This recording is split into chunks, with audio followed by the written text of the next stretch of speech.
I find in my practice patients initially are reluctant to ask questions. A lot of us just go to our doctors and will tell me what's wrong, give me a pill, and help me feel better.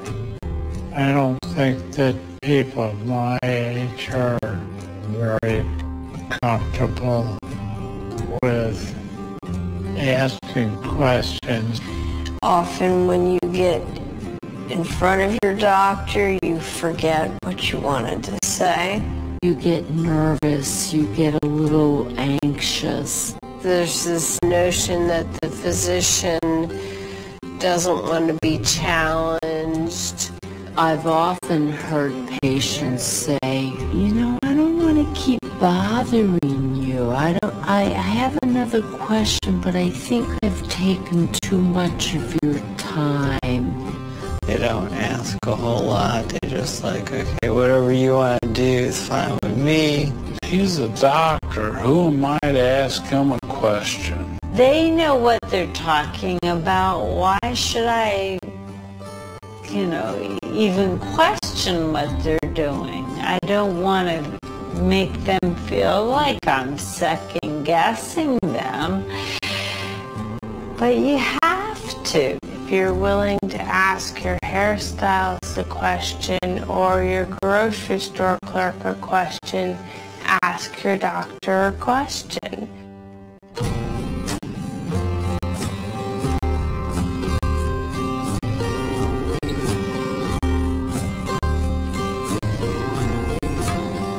Research shows that the more effectively doctors and patients communicate, the better patients' health outcomes will be.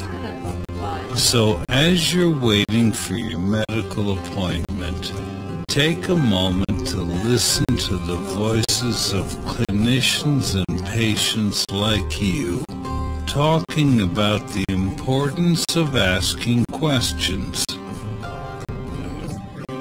I think that if I had not started to ask questions of my doctors, I honestly think I'd be dead today. I've got coronary artery disease. I've had 10 heart attacks, and I'm a diabetic. Early on in my condition, I would go in and see my doctor, and he would tell me, oh, you've got this, and you've got that. He'd say, here, take this prescription, go get it filled. Well, I'd go home, and my wife would be like, well, what's this for? I don't know. Doctor said to take it. It's been proven over and over again that with research that patient outcomes are improved with good communication. Not too long ago, a patient asked me a question about a medication. I quickly could see that she was on 2 medications that were the same, just different names. Patients who ask me questions give me great insight into where they're coming from. It helps me know what their fears are, what their concerns are, what they're struggling with at home. I try to make a list of things that I want to remember to ask about or talk about. The patient leaves my office and they have questions about what the plan is. They're not very likely to do the plan, and they may not do anything because they may feel so unsure that they're afraid they may make a mistake and make things worse. You may have brought a list of questions with you.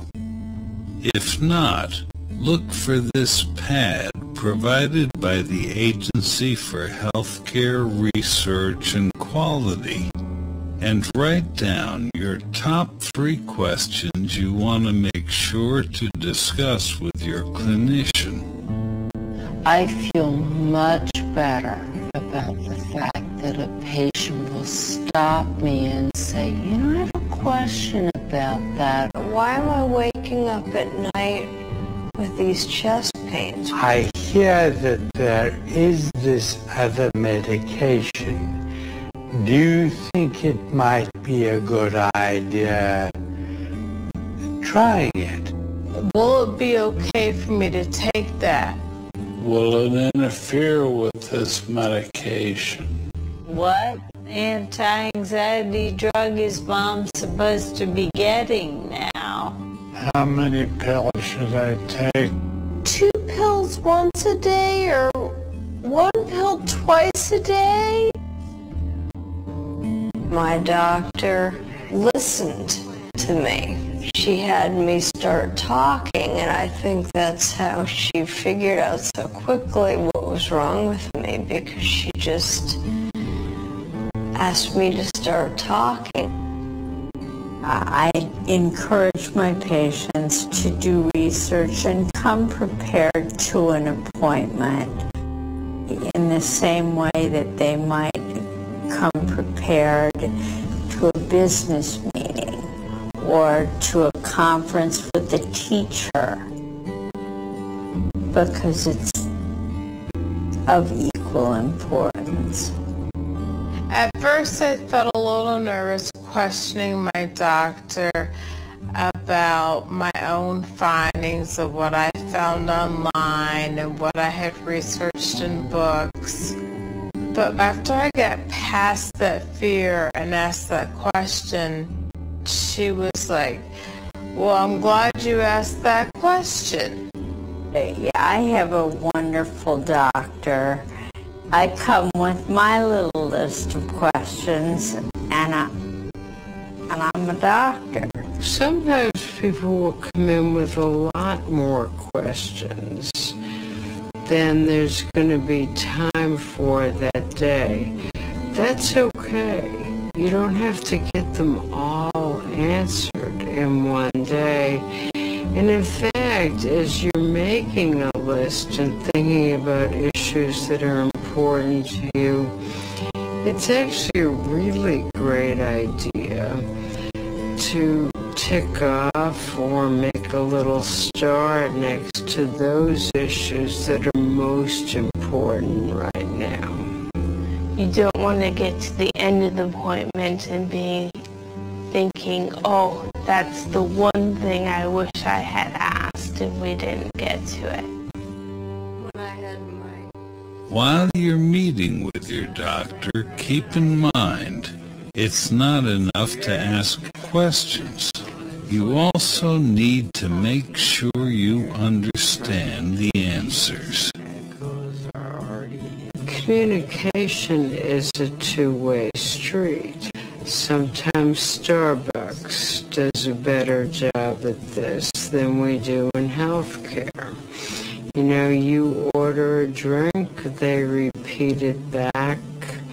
They tell their colleague, they write it on the cup. It's kind of built-in error prevention. I make sure that they hear my questions and that I hear their answers. If they say something to me that I don't understand, I'll ask them, can you please explain that again? Is this what you're trying to tell me? And let them explain it to you in layman terms. And until you got it. The best way for a doctor-patient relationship to be successful is for a partnership to exist. You want to be doing the best for them, They want to do the best for themselves.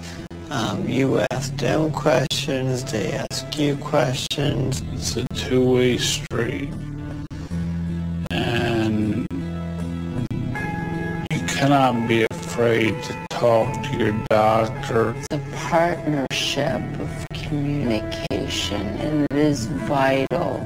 I feel better today than I ever have.